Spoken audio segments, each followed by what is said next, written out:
नमस्कार, मी दिनेश आणि आपण पाहत आहे सीएम न्यूज. भारत आणि दक्षिण आफ्रिका यांच्यात आज होणारी तिसरी आणि शेवटची T20 मॅच निर्णायक होणार आहे. दक्षिण आफ्रिकेचा प्रयत्न हा सामना जिंकून सिरीज आपल्या नावे करण्याचा असेल, तर दुसरीकडे भारत ही मॅच जिंकत सिरीज बरोबरीत राखण्याचा प्रयत्न करेल. ही मॅच जोहान्सबर्गमधील न्यू वॉन्डर्स क्रिकेट स्टेडियममध्ये खेळवली जाणार आहे. भारतीय वेळेनुसार रात्री 8:30 वाजता या मॅचला सुरुवात होईल. जोहान्सबर्गमधील न्यू वॉन्डर्स स्टेडियमचे पिच बॅटर्ससाठी खूप चांगले ठरते. त्यामुळे दक्षिण आफ्रिका भारत यांच्यात एक हाय स्कोरिंग मॅच पाहायला मिळू शकते. इथे आतापर्यंत 32 T20 इंटरनॅशनल खेळले गेले.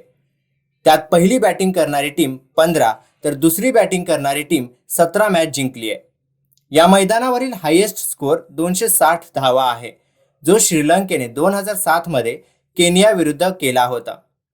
तर लोवेस्ट स्कोर 83 आहे, जो बांगलादेशने 2007 मध्ये श्रीलंकेविरुद्ध बनवला होता.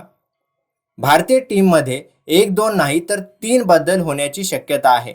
शुभमन गिल आणि यशस्वी जयस्वाल यांच्या जागी ऋतुराज गायकवाड ओपनिंग स्लॉटमध्ये त्याला खेळताना पाहता येऊ शकतं. त्याला संधी दिली जाऊ शकते. या व्यतिरिक्त जितेश शर्माच्या स्थानी ईशान किशन विकेट किपिंग करताना दिसू शकतो. तर गोलंदाजीत कुलदीप यादव ऐवजी रवी बिश्नोई टीममध्ये येऊ शकतो. दक्षिण आफ्रिका टीमच्या प्लेइंग 11मध्येही बदल होऊ शकतो. दक्षिण आफ्रिकेने टेस्ट मॅचेसच्या प्रिपरेशनच्या दृष्टीने मार्को यान्सन आणि गेराल्ड कोएट्झी यांना डोमेस्टिक 4 डे मॅचेस खेळण्यासाठी रिलीज केला आहे.